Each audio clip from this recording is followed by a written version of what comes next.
One of the new stops is right here on Bluff Road.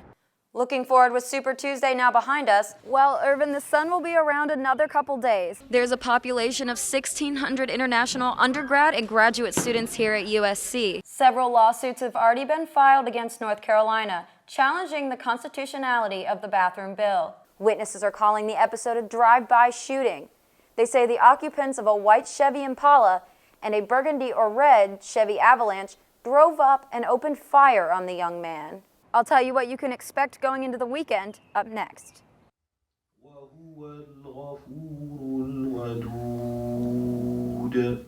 The Pew Research Center recognizes 23% of the world population as adherents of Islam. Yet, one recent headline quotes British politician Tony Blair saying, "Many millions of Muslims hold a viewpoint that is fundamentally incompatible with the modern world." In response, Columbia Imam Muhammad ADLY points to literature that explains Islam. Is Islam to modify your behavior and to make you the proper person so you do not make your so-called freedom affect and corrupt others? The booklet reads, "Religious fundamentalism refers to religious beliefs based on the literal interpretation of a religious text, in this case, the Quran." ADLY, Imam at the Islamic Center of Columbia, says the word fundamentalism is not interchangeable with the word terrorism. He says the term Muslim terrorist is an oxymoron. If I put a gun in your head and tell you be a Muslim, and you became a Muslim out of fear of this gun, this is not Islam. The Arabic word Islam means surrender or submission. Islam is about knowledge, about submission. Submission with all your life, inward and outward. Their base, their action, their belief, their social life, their economic life on a revelation from Almighty God is not man-made law. Dr. Jeremiah Hackett, a professor involved in the Islamic World Studies program at USC, says traditional virtues proposed by all religions could be of benefit to people in modern society. People do need certain meditative practices. People need certain forms of worship, certain forms of a style of life that is different from just the 9 to 5. He says the main difference in practicing Islam now as opposed to when it was introduced 1,400 years ago is cultural. You could also argue that Christianity and Judaism hold some beliefs that are not compatible with certain practices in the modern world. It's just that Christians and Jews don't go around with armies attacking other countries in the way that ISIS is. And Imam ADLY is ultimately unfazed by Blair's comment. They call it a free country, free speech. Let him talk.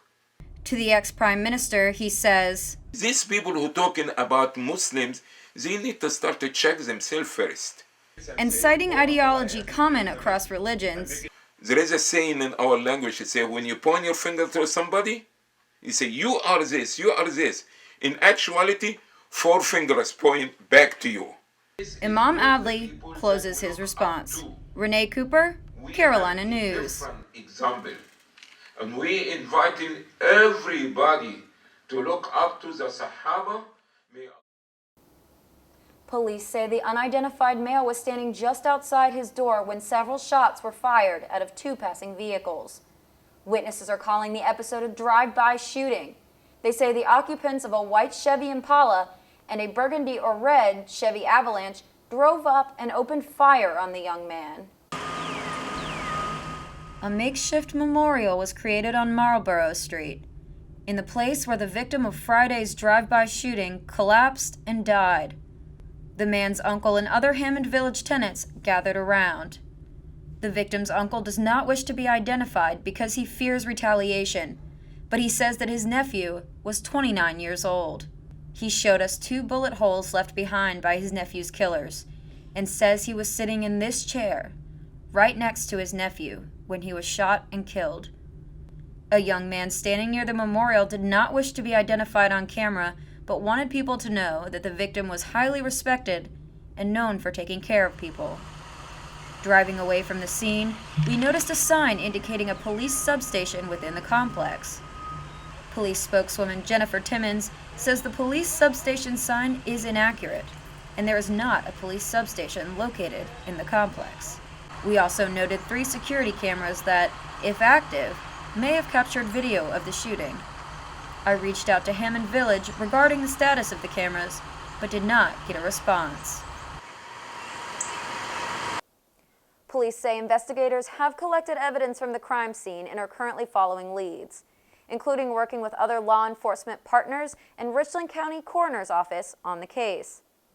Columbia Police Chief Skip Holbrook is asking citizens with any information regarding this murder to call, text, or submit online to Crime Stoppers. Back to you in the studio. I cried because, you know, I wasn't there at the game that night and I didn't get to see him or to tell him that I love him or to hold his hand. So it was it's kind of hard. I think that's the biggest thing that excuse me. Yvonne Rouse lost her son Ronald Rouse during a high school football game in 2012. Rouse was in his final year of high school in Hartsville, South Carolina. The 18-year-old football player died after collapsing twice during a home game against Crestwood. The cause of death, HCM, a heart condition which African-American male athletes are particularly susceptible to. Rouse's parents filed a wrongful death lawsuit that ultimately led to the introduction of South Carolina House Bill 3265 in 2014. This piece of legislation is also known as the Ronald Rouse Bill, and it requires CPR training as part of a comprehensive health education program for high school students. I think it's an excellent approach to train all high school students in CPR. Clinical professor at the University of South Carolina, Dr. Stephanie Burgess, says her only concern is how this program will be funded. Because somebody has to purchase the curriculum, somebody has to purchase the supplies. The Senate had the same concern and amended the bill, adding that school districts will coordinate with entities that already have the experience and necessary equipment for the instruction of CPR. Training may also be administered virtually through free online videos provided by the American Red Cross, the American Heart Association, or another nationally recognized instructional program. We didn't want to pass a mandate on to the school districts that they didn't have money for. Senator Martin says the training will be done primarily through volunteers from local fire departments and the American Red Cross. And that's what they're all about, saving lives. This version of the Ronald Rouse bill was adopted last week, and it is awaiting a signature from Governor Nikki Haley. As for Dr. Burgess, she ultimately calls the bill a step in the right direction. So I think it's a good policy, because I think everybody should learn CPR. And I think it's a great thing to learn in high school. I mean, that's actually a useful skill that a kid can learn in high school that they can use if they ever have to the rest of their life. She says that many health problems in this state are preventable by education and initiative.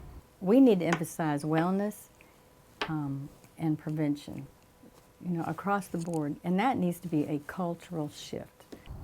And in Ronald Rouse's memory, South Carolina began the shift.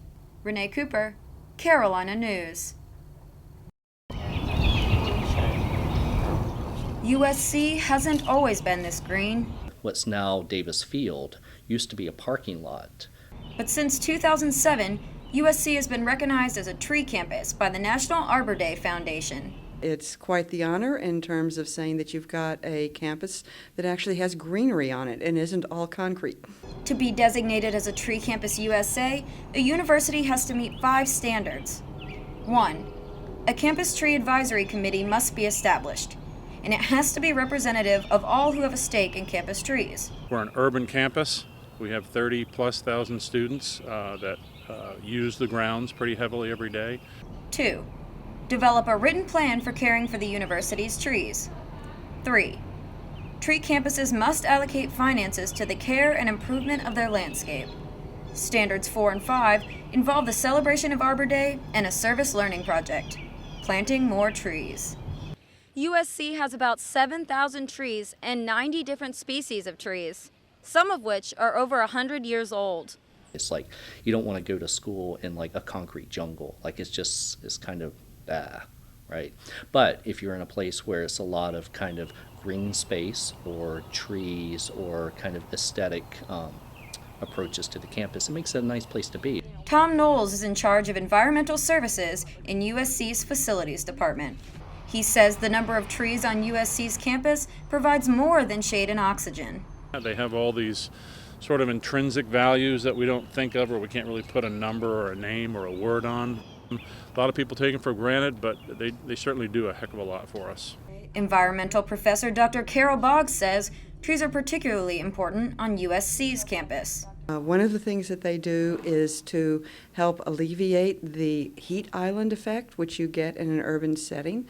So if you have something other than concrete, it's not absorbing heat, it's basically, and reflecting it back at you, it's basically helping to moderate the environment. This probably goes without saying, but trees are kind of important for our climate. Like half of the oxygen we breathe comes from trees, and so they're not a trivial thing. Knowles and the facilities department are proud of the recognition. And it means that the University of South Carolina cares enough about the tree resource here that we're investing in it. Renée Cooper, Carolina News.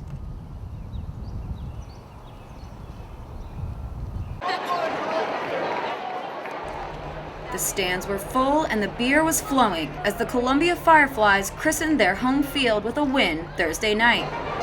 More than 9,000 people gathered at Spirit Communications Park to cheer on the capital city's new minor league baseball team.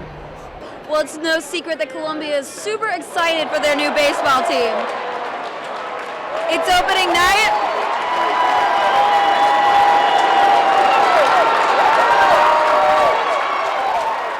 Retired local Danny Huggins has been looking forward to opening day for some time. We were one of the first ones to get season tickets. We've known about it quite a while, and we're really excited about having a minor league team here in Columbia. He and his wife moved to Columbia 25 years ago.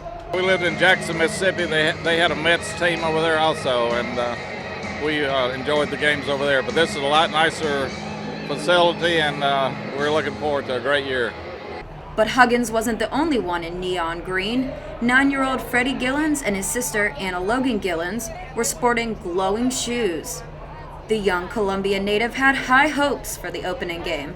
I predict that the other team's not going to score and Carolina Fireflies are going to score like 10 points.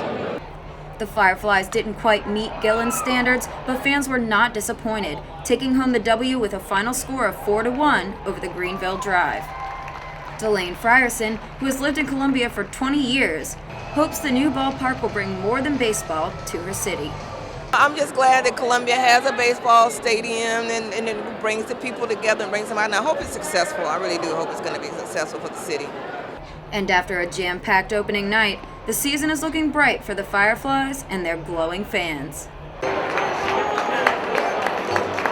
Renée Cooper, Carolina News.